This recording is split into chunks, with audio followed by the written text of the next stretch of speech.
क्या आपने कभी सोचा है कि आज के टाइम पे दुनिया में सबसे ज्यादा डिमांड किस चीज की है? प्रोग्रामिंग की। ये तो आप और हम जानते ही है। और आज से हम शुरू करने वाले हैं एक ऐसी जर्नी जिसमें आप सीखेंगे कॉटलिन प्रोग्राम, और इसे सीख के आप भी एक प्रोफेशनल और सक्सेसफुल एंड्रॉयड डेवलपर बन सकते हो। तो तैयार हो जाओ, क्योंकि ये जो सीरीज है ये होने वाली है बेसिक से लेके एडवांस लेवल। तो चलो शुरू करते हैं। तो आज के हम अपने फर्स्ट लेक्चर में मैं आपको कॉटलिन के कुछ बेसिक्स ओवरव्यू देने वाला हूँ, जिसमें कि हम लोग देखने वाले हैं what is Kotlin, key features of Kotlin, why we use Kotlin, Java interoperability, और ये 3-4 पॉइंट्स है। इसको आइए अपने पहले पॉइंट को देखते हैं, व्हाट इज कॉटलिन। तो कॉटलिन जैसा कि हमको पता है एक मॉडर्न प्रोग्रामिंग लैंग्वेज है, अभी नया लॉन्च हुआ है, और साथ में ये एक स्टैटिकली टाइप्ड प्रोग्रामिंग लैंग्वेज है। आपको नहीं पता है स्टैटिकली टाइप्ड प्रोग्रामिंग लैंग्वेज क्या होता है, तो मैं आपको बताता हूँ। हो सकता है अभी थोड़ा सा आपको कॉम्प्लिकेटेड लगे, लेकिन बाद में ये चीज आपको समझ में आ जाएगा। देखो, ऐसी प्रोग्रामिंग लैंग्वेज जो कि अपने वेरिएबल के टाइप को कंपाइल टाइम पे डिसाइड करता है, न कि रन टाइम पे, जैसे कि जावा या फिर कॉटलिन। ओके, ये ऐसे प्रोग्रामिंग लैंग्वेज है जो कि स्टैटिकली टाइप्ड है, और जब भी हम इसके अंदर वेरिएबल डिफाइन करते हैं तो हमको उसका डेटा टाइप बताना होता है कि भाई ये किस टाइप का है, और उसके बाद से वो कंपाइल करता है उसको। लेकिन जैसे पाइथन है, जैसे जावा स्क्रिप्ट है, ये सब प्रोग्रामिंग लैंग्वेज में हमको बताना नहीं होता कि वेरिएबल का टाइप क्या है। रन टाइम पे इसका जो टाइप है वो डिसाइड हो जाता है, समझ रहे, वो समझ लेता है कि इसके अंदर कौन से टाइप का डेटा है। तो ये डिफरेंस होता है स्टैटिकली टाइप्ड में। इसको डेवलप किया है जेटब्रेन नाम की कंपनी ने, जो कि आपके एंड्रॉइड स्टूडियो और इंटेलिजेंट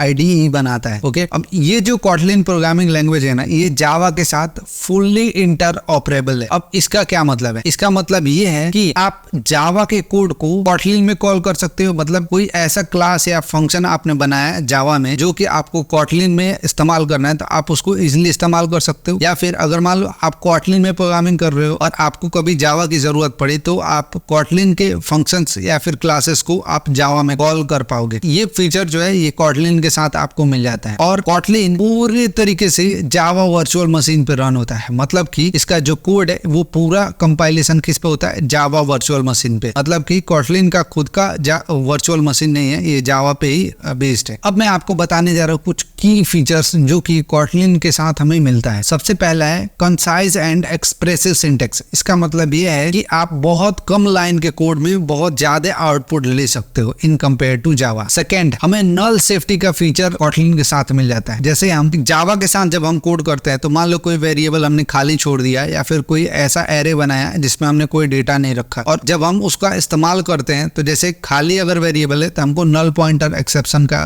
एरर देखने को मिलता है। या फिर अगर खाली एरे है उसको किसी इंडेक्स पे हम एक्सेस करने की कोशिश करते हैं, तो वहां पे क्योंकि कोई डेटा नहीं है तो वहां पे भी हमें एरर देखने को मिलता है। लेकिन ये सारे एरर्स जो है हैंडल करने के लिए हमको कॉटलिन फीचर्स प्रोवाइड करता है, जिसको हम आगे के लेक्चर्स में समझ रहे होंगे। अब बहुत सारे ऑपरेशन होते हैं जो कि हमको बैकग्राउंड पे चलाने होते हैं, लेकिन जावा के साथ हमें ये फीचर मिलता तो है, लेकिन उतना अच्छे से हम उसको हैंडल नहीं कर सकते। लेकिन कॉटलिन के साथ हमें कोरोटीन का फीचर मिलता है, जिसका इस्तेमाल करके हम असिंक्रोनस प्रोग्रामिंग कर सकते हैं। Fourth, multi platform support. अब जहां जहां कहीं भी आपने जावा इंस्टॉल कर रखा है, वहां पे आप कॉटलिन में कोड कर सकते हो और कोड को रन कर सकते हो बिना किसी झंझट के। फिर फंक्शनल प्रोग्रामिंग कैपेबिलिटीज। अब कॉटलिन का इस्तेमाल करके आप एंड्रॉयड, आईओएस, डेस्कटॉप, एम्बेडेड, इस सारी जगह पे काम कर सकते हैं, इंक्लूडिंग सर्वर साइड। और ये पूरा मिला के आपको कॉटलिन एक फुल स्टैक डेवलपर बना देता है, जो कि एक बहुत बेहतरीन बात है। Why we use Kotlin. तो इसमें पहला जो टर्म है जावा इंटरऑपरेबिलिटी। इसका मतलब ये है कि मान लो कि कोई ऐसी कंपनी आपने ज्वाइन करी है कोर्स करने के बाद, या फिर आप ऑलरेडी कर रहे हो, जहाँ पे जो पूरा कोड बेस है वो जावा पे लिखा हुआ है, ठीक है। या फिर कहीं ऐसा हुआ कि आप जावा जानते हो लेकिन कॉटलिन आपको नहीं पता है, ठीक है। तो वहां पे अगर आप काम करने जा रहे हो तो आपको बिल्कुल भी दिक्कत नहीं होने वाली है। आप जो भी जावा के फंक्शन हैं, जो भी जावा के क्लासेस है, एक्टिविटी, फ्रेगमेंट, या फिर आप कंपोज पे भी काम कर रहे हो, तो इजिली आप इंटरऑपरेबिलिट कर पाओगे उन दोनों के बीच में, समझ रहे हो। तो ये बहुत ही बेहतरीन बात। सेकंड, जहां आपको जावा में एक लॉजिक को लिखने के लिए आपको 10 लाइन लिखना पड़ रहा था, वो चीज अब 1-2 लाइन में ही वो निपट जाता है सब कुछ, ठीक है, तो ये कॉटलिन का खूबसूरती है। Third, enhance safety. अब नल पॉइंटर एक्सेप्शन या फिर ऐसे जितने भी एरर्स होते हैं उसको हैंडल करने के लिए बहुत ही बेहतरीन चीजें हमको कॉटलिन प्रोवाइड करता है, जो कि हम उसको प्रैक्टिकली लेक्चर में दिख रहे होंगे। फोर्थ, वर्सटाइलिटी। अब मान लो कि आपको एक ही प्लेटफॉर्म या फिर एक ही कोड बेस को मल्टीपल जगह रन करना है ना, तो वो भी आप कर सकते हो। मतलब कि जैसे मान लो कि एक फंक्शन लिखा है जो आपको एंड्रॉइड में काम कर रहा है और आपको वही सेम चीज आपको वेब के लिए भी चाहिए या फिर डेस्कटॉप के लिए चाहिए या फिर iOS के लिए भी चाहिए ना, तो वो सेम कोड सब के लिए काम करेगा। तो ये एक बहुत अच्छी बात है। फिफ्थ मोस्ट इंपोर्टेंट पॉइंट, जितनी भी बड़ी बड़ी कंपनी जैसे गूगल है, उबर है, ये सब क्या कर रहे हैं, कॉटलिन को अडॉप्ट कर रहे हैं। मतलब कि